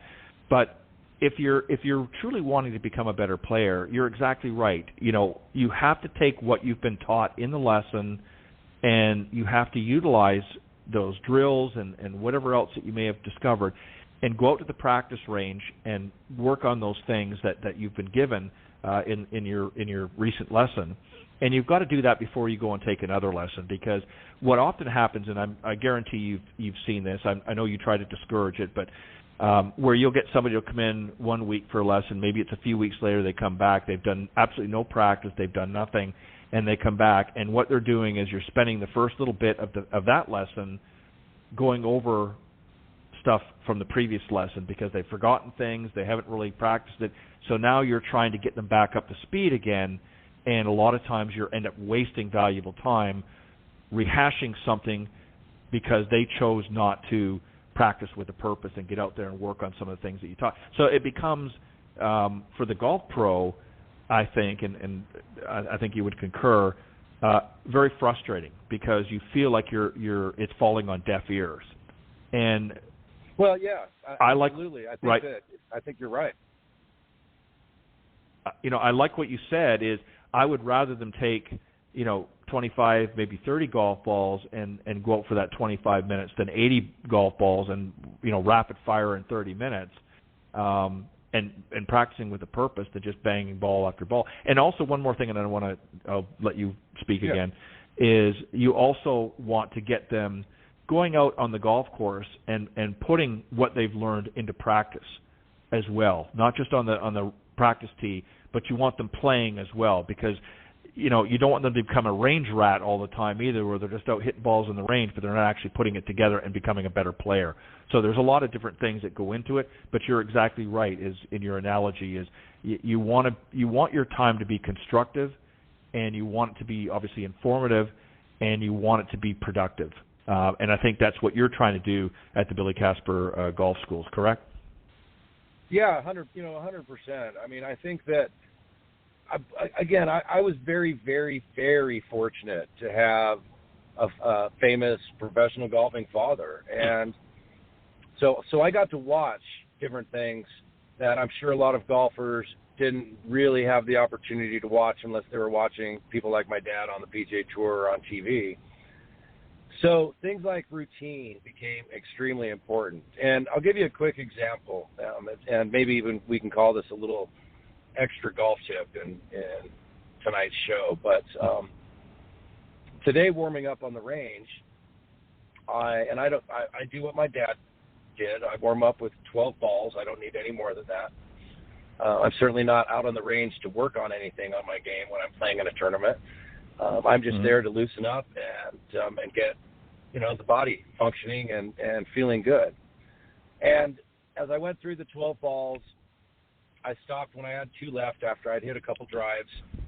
And my playing partner said, "Oh, okay, let's go." And I said, "Nope, hold on, got to hit a couple wedge shots." And he's like, "Well, why are you hitting wedges? Just hit your driver." I'm like, "Because I'm simulating what I'm going to be doing on the golf course all day long." Right. And he's like, "Oh my gosh, I've never thought about that before." And that's just a simple example of practicing with a purpose and making sure that you are simulating the shots on the driving range that you will be using on the golf course. And so something like that may seem very small, like very, very small, but doing that day in and day out, or every time you go to the golf course and go to the range, it becomes a habit. And habits are the way that we quiet our minds so that we can get busy playing good golf. And that, again, I was fortunate because I was able to see these things from a son watching his father. And my dad was very hands-on. You've heard me talk about him before, Ted, but he was a very hands-on father. In fact, I always use the example that when I went to the Ryder Cup as a 10-year-old boy, when my father was captain, I was shocked because I didn't know he was famous. I had no idea, zero. And I always say that how amazing is it that somebody at that level was such a good parent that his kids didn't even realize that he was famous. They just thought he was a regular guy. And that's the sort of hands-on experiences that I had. Now, the other thing I will say that Dad taught me, which really helps, but I don't urge people to do this unless they go out at the very end of the day. And it's one of the reasons why you'll see me on the golf course at 5:30 p.m. a couple times a week. And that is, Dad taught me from a very early age that hitting balls on the range is great. It's great for mechanics, but it's not great for the playability of the game. The best thing you can do to understand your game is to go out at the end of the day, be the very last group off, and go out and hit 4 or 5 shots on a few of the holes from a few different positions and practice the shots that you're going to be hitting. Don't go out and try to shoot a low score. Go out with the sole purpose that it is a practice for the next time you're going to play golf. And if you do those couple things, your game is going to absolutely improve because you're going to learn more about what you're able to do and what you're not able to do, therefore making better decisions on the golf course. Yeah, because you're 100% right, and that's a great thing for somebody that truly wants to become a better player. Because what we often see, and again, you have to it's a combination of things. You have to certainly go onto the range, and you have to work out on different things, and work on your fundamentals and so forth. But the truth of the matter is, you also have to simulate course conditions. And it's very difficult to do. Now, some ranges, depending on what they are, have the ability to give you some, not all, but some situations. For instance, one of the ranges that I go up to has, at the end of each side, has some slope. So you can, practice, depending on which side you're on, you can practice, ball below your feet, that sort of thing. So you get some, or some uneven lies. A lot of times what I remember my father used to do was he would actually, when we would go to the range, he would find an area where it was nothing but divots, and he would put my ball in a divot. He'd put it at the back of the divot, in the front of the divot, and right in the middle of the divot, and he'd say, okay, I want you to hit that shot. Because, again, you're not always going to be faced with a perfect lie during your round. So he would do the same thing. And I remember when I was really young, he took me to a par 3 executive course. We did something very similar, went out later in the day or when it was less busy, and he would do the same thing. He'd take, certainly didn't do a lot, but maybe 3 balls he would take out, and we would just play a few holes, nothing elaborate. Yeah. And he would just say, okay, I'm going to put the ball over here, and then I'm going to throw another one over here, and I want you to think about it. I want you to, sort of evaluate the situation, and pick the club you feel you need to do. Now, he would certainly correct me afterwards, but he would never say anything during it. He would let me do it myself. Certainly talked to me before we went out and played, and through some of the lessons he gave me. So very similar, I'm sure, to what your dad did. And that's how I learned how to play. And it has served me well over the years. And too often we see players going up and just raking and hitting, and then they go out on the golf course and they're sitting scratching their head, a few holes later thinking, well, what happened? I was hitting the ball so well out in the driving range, now I can't hit anything. Or, why is that shot, going low to the ground? Well, because the ball was below your feet. You didn't practice anything like that, or you never do. So you're exactly right. What were some other lessons that your dad taught you that's helped you in your game that might be beneficial to some of the listeners? Well, I think I'm going to start from the one of the last things that he taught me about a little less than a year before he passed away. And I was at that point when he was having some bad health, and I was really eager to ask him all the questions that I had been thinking about over the years that I figured I better start asking, Right. And right. And so one of the questions I asked him as a teaching professional to a golf professional or a professional golfer, I said, Dad, what was it like walking up the 18th, knowing that all you had to do was sink a putt and go into a playoff and you were going to win a U.S. Open? I said, what was going through your mind? What did you do to relax and to calm your mind? And in typical fashion, he cocks his head to me and looks at me like, what a silly question, and says the following. Son, I just walked a little slower. And that was it. He walked a little slower and calmed his mind. That was it. He just, instead of walking fast, he forced himself to walk slower, calming his body and therefore calming his mind. And sometimes these simple truths are said at the right time in our lives to where they make a huge impact. And that made a really big impact with me because we all know when you go out and play in events and so forth, you have to stay away from silly mistakes. And that's where I'm losing strokes, is silly mistakes. And that's the big difference between people that are scratch or one or twos and people like my dad that had the absolute ability to calm themselves, to be repetitive, and to hit the shots that they had trained so well to hit. That goes to really a even bigger point, and we've seen so many times over the years at the professional level a player who is leading the tournament, and then they come into the final round, and all of a sudden it's like the wheels fall off the bus. And it's not that they suddenly forgot how to hit the golf shots, but more often than not, and I want to get your thoughts on this, if you watch it, we all have a sort of a natural rhythm. Some players are kind of like a Freddie Couples or an Ernie Els, where they're a little bit, and I don't mean to say that they're slower, but they're a more relaxed pace of play. Then you see somebody like a Nick Price or whatever who has a very quick swing, very quick. Even somebody like a Gary Player, and I think what you often see is that they sort of fall out of that natural cadence of their body. Their body rhythm changes. You might see a player that typically, might be like a Freddie. I'm just using them as an example. Freddie Couples suddenly starts playing a little bit quicker. They're rushing through their pre-shot routine. They're rushing up the fairway. And I think your dad really raised a very interesting point, and that is he knew that now he's faced with a pressure shot, so adrenaline starts pumping, things like that.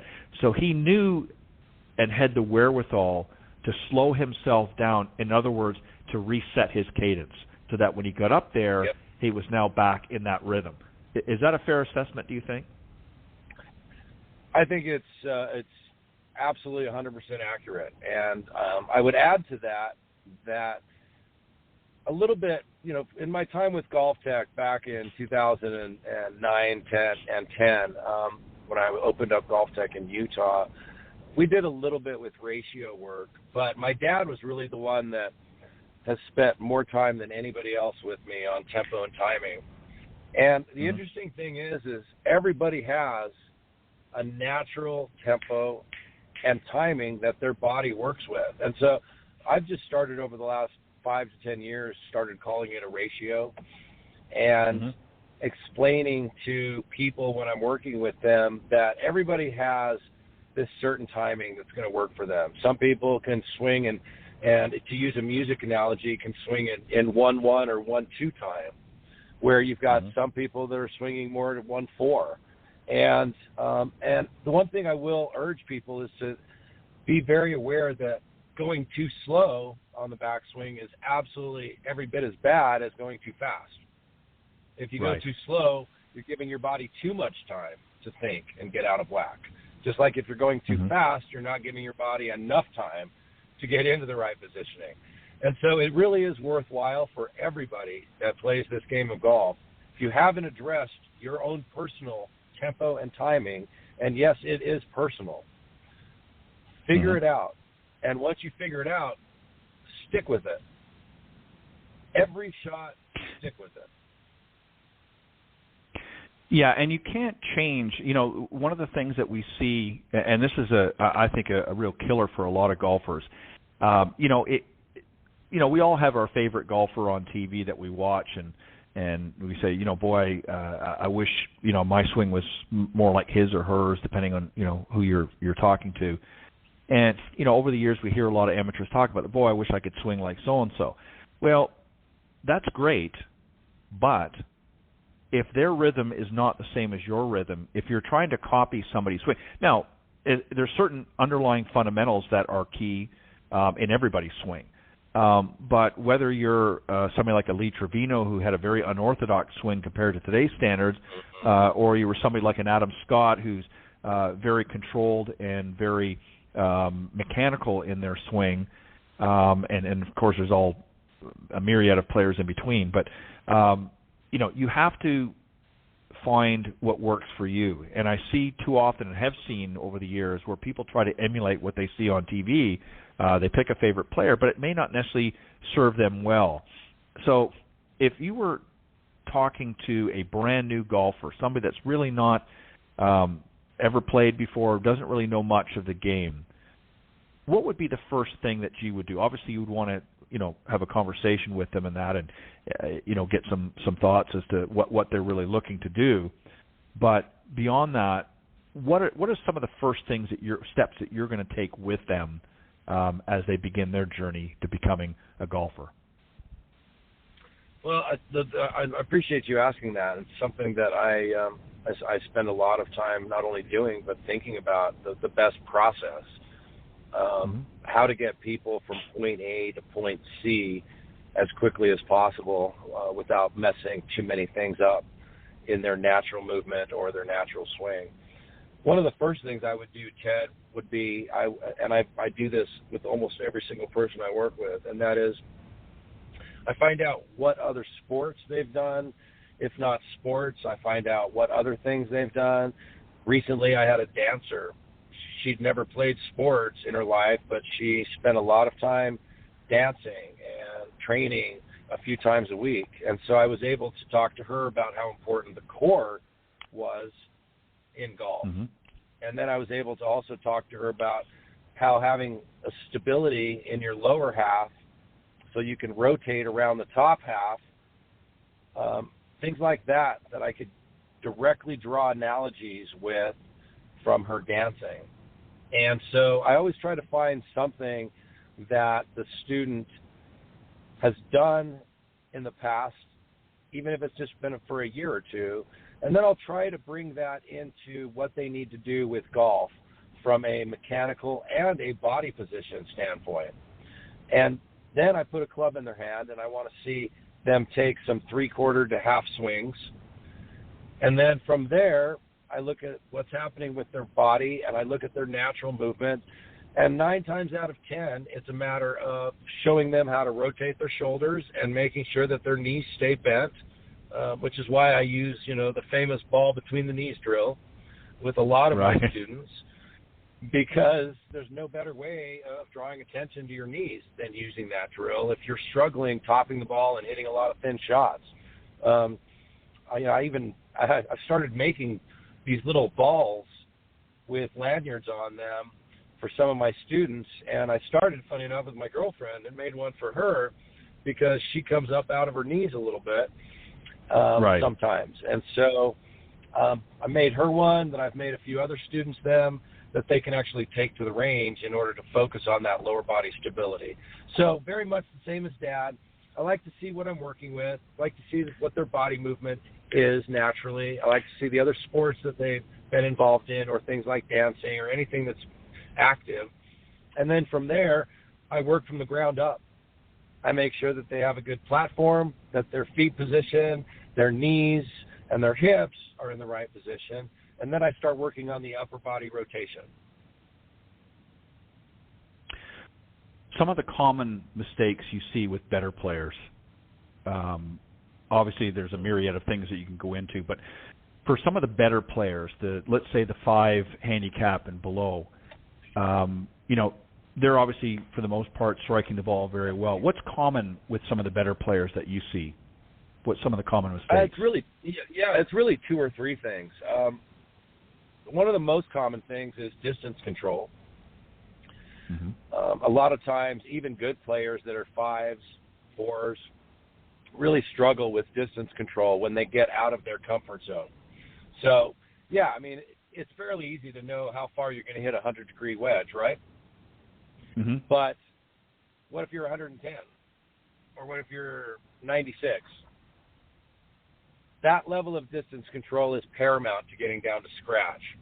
The second thing is short game, 100% short game. You need to be able to have not only the ability, but you have to have the confidence to know that 80% of the time you're going to get up and down from anywhere around the green. And then I would say, thirdly, I've worked with a couple really good players that have been playing on mini tours. Obviously, I won't mention names, but I have worked with 2 guys in particularly that are incredible ball strikers, and so long that, quite frankly, it kind of makes me sick to my stomach. These guys hit the ball 340, and it looks like they're just swinging through butter. But the one problem they both had, which is why one is still playing professionally, one is not any longer, and that is putting. Too many golfers, and this includes good players, don't spend the time that they need to putting and practicing putting. And that's something when you get to the top level that Dad was at and other players, those guys don't skip on any part of their game. And if you ask them, most of them will spend at least 50% of their time putting and practicing putting and chipping. And if you think about that and then compare that to your average 10 or 15 handicapper, gosh, Ted, that's a big difference between the way that those two different demographics practice. Yeah, I can't begin. I don't think I can count on one hand the number of times in one practice session that I've seen up and down the range, how many people that spend very little time working on their short game, particularly on the putting. They'll go and they'll hit ball after ball after ball, particularly as you pointed out earlier in your comment with your partner there, when you were hitting those last few shots with the wedge. Curious as to why, you hit your driver, that's all you need sort of thing. And I'm paraphrasing, of course. and you will not see them go over, or they will go over for maybe a minute or two, hit a couple of putts, and that's it. And I'm not talking about a warm-up session. That's entirely different, as you pointed out. I'm talking about a practice session. And I think part of it is because, let's be honest, hitting the driver, for a golfer anyways, is kind of sexy. I mean, you're hitting, you're belting this thing out, a few hundred yards. It's taking a nice ball flight. You get on the putting surface, you're hitting some 10-foot, 15-foot putts. It's not all that exciting to some folks. So I get that. So how do we make it fun? What do we do to make it more interesting so that people will want to practice those parts of their game and not just hitting the big stick all the time? Well, it's funny. I'm just like every other golfer. I love hitting the big stick. In fact, you would have been proud of me on 18 today, Ted. I actually I had a drive that was so long that even the 33-year-old and 42-year-old playing partners of mine were a little bit shocked and a little dismayed that a 50-year-old dude outdrove them. But right. But anyway, no, it's you have to make it fun. And, I have to bring in my little brother Charlie for this particular story, because all of my memories growing up weren't really of playing much golf with Dad. Dad was busy winning tournaments on the tour. It was with my little brother Charlie. And we would compete against each other. And it didn't matter if we were in the backyard hitting shots over the fence and practicing flop shots and other things that we were going to use on the golf course, or we were on a putting green practicing. We were absolutely reliving great moments in the game of golf. We would have putt-off contests where it was for a U.S. Open win, or we would have putting contests where we were going to win the Masters. And practicing with somebody that has a competitive spirit is probably one of the best things that you can do to help your game. The other thing that really will help your game and make it fun is playing with people better than you. There's nothing better than going out with somebody that is a little better than you, that makes you step up and bring out your best. And so in order to make it fun, don't be afraid to play little putting games.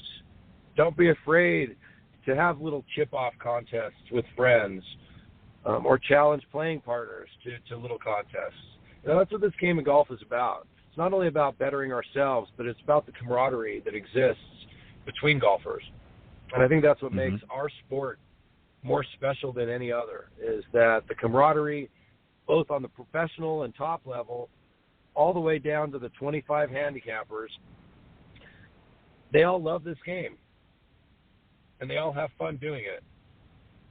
So as golf pros, we just need to make sure that they're enjoying it more because they're playing better. And that's really what my mission is with the Billy Casper School of Golf and the new Casper Golf app. Yeah, it's about making it fun, and it's about challenging them as an instructor, challenging your students to want to be better. And it's not just about perfecting the golf swing, as we know, because you can have the most, as you just pointed out very eloquently a few moments ago, you can be the best looking ball striker and out there, but if other parts of your game, like putting, I know a lot of folks that I've seen over the years that can get virtually within reason to, on most par fours and par fives, within 2, 3 at the worst on a par 5, but then they're 3-putting everything. So, they've gone from potentially a birdie opportunity to certainly a more certain par opportunity to now bogeying and even double bogeying in some cases because they cannot putt the ball. I along with my good friend and co-host Cindy Miller, who's an LPGA professional, we host the Women of Golf every Tuesday mornings. We have had the pleasure over the years of bringing on the young winners and ladies from the Epson Tour for several years now. And, more often than not, when we listen to them and talk to them about their game, they're all hitting great drives. They're all hitting, pretty good approach shots and so forth. In fact, we just had a young lady that was on, just won, Brittany Yata, who just won the latest Epson Tour event. Yeah, she was on the other day, and this week rather, and she hit 18 out of 18 fairways, greens and reg, and on her final round, and hit 14 out of 18 fairways. I mean, for 2 of her rounds. I mean, that's unheard of. I mean, you know, that's incredible.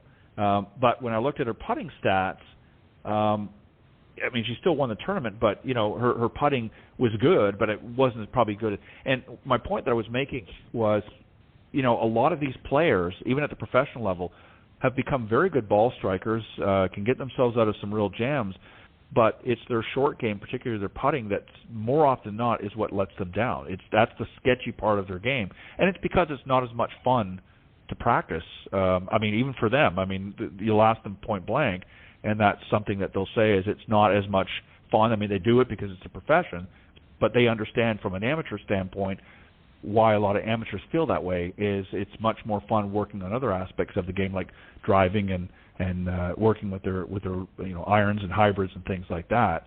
But they know that that's what's, you know, sinking those putts is what's going to earn them money on the tour.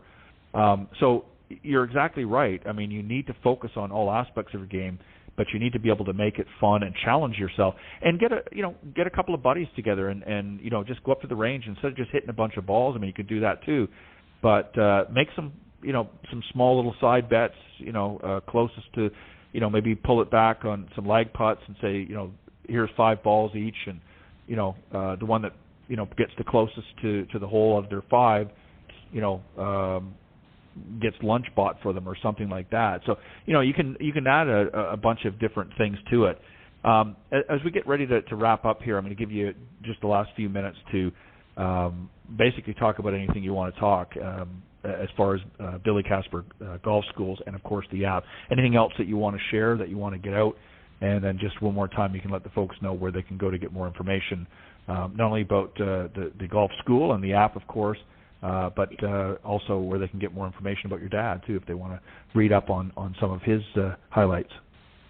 Floor's yours. You know, that's very sweet of you, Ted, and I appreciate that. So on our website, billycasper.com, we have a lot of information, and we have some really wonderful pictures, both of Dad and I together, as well as some really wonderful retro pictures of him in the late 50s and 60s, 70s, and 80s and 90s.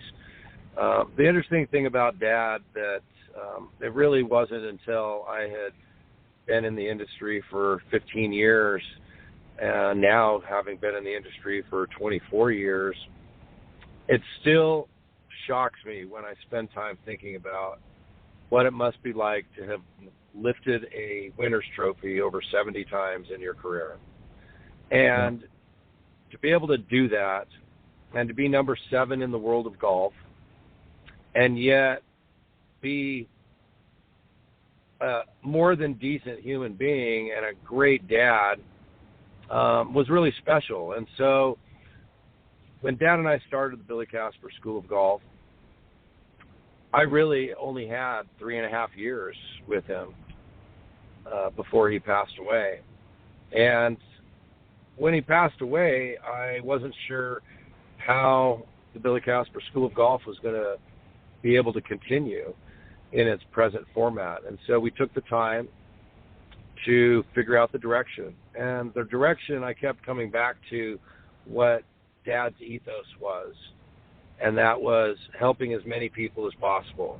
And because of the digital age that we live in, and because of how easy it is to communicate with people in today's world, we thought there would be no better way than to have our own app so that people could communicate in real time, get real-time lessons, be able to use it for things like GPS and videos and great deals on golf, but have some real sincere aspects to it that are going to help people get better and do it at their pace rather than anybody else's.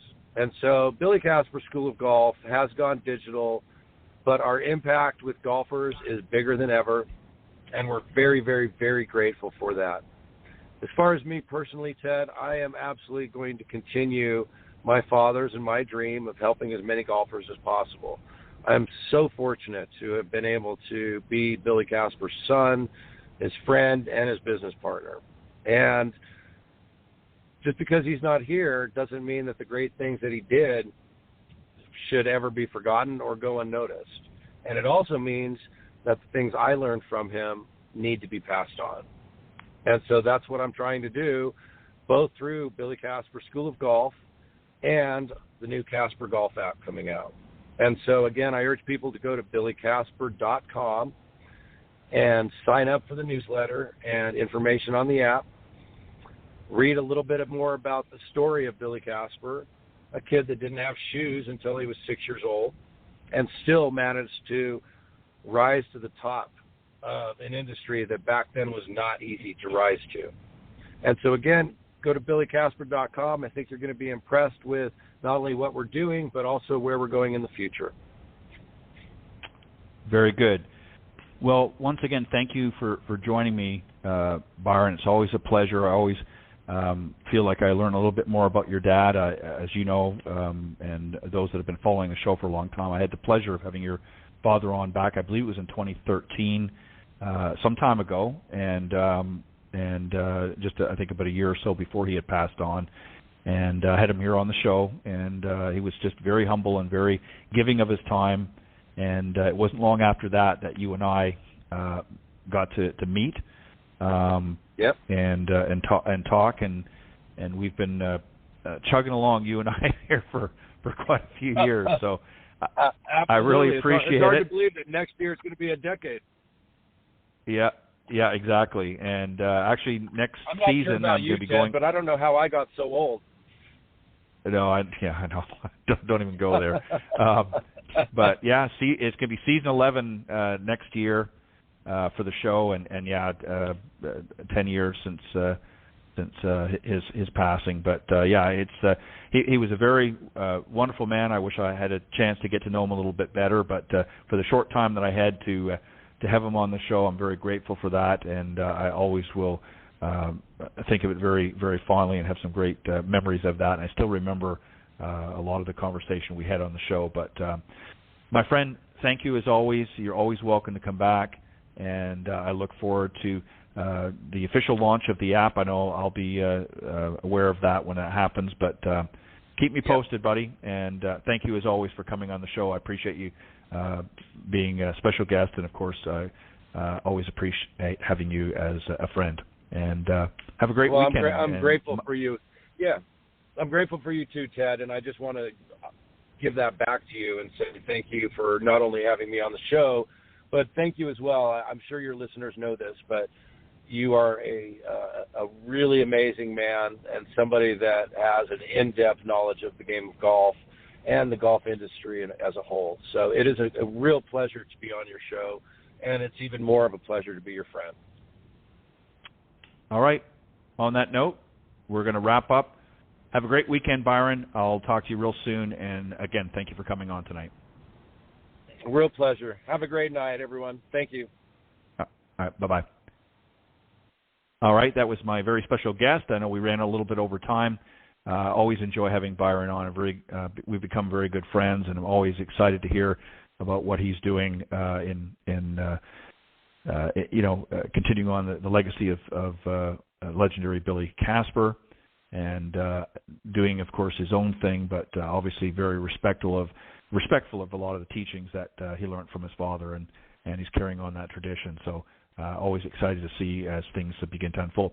All right, I will be back next week. I'm going to be in Daytona Beach, Florida. I'm going to be attending the final event, the Tour Championship for the Epson Tour.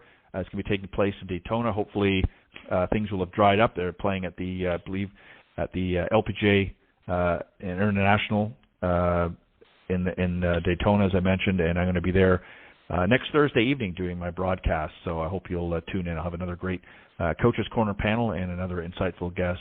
So make sure you tune in. God bless everybody. Have a great weekend. I'll see you next time on Golf Talk Live.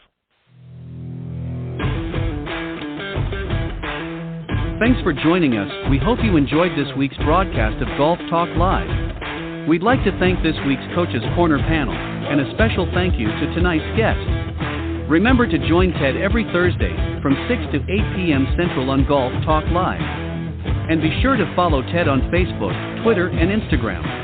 If you're interested in being a guest on Golf Talk Live, send Ted an email at ted.golftalklive@gmail.com.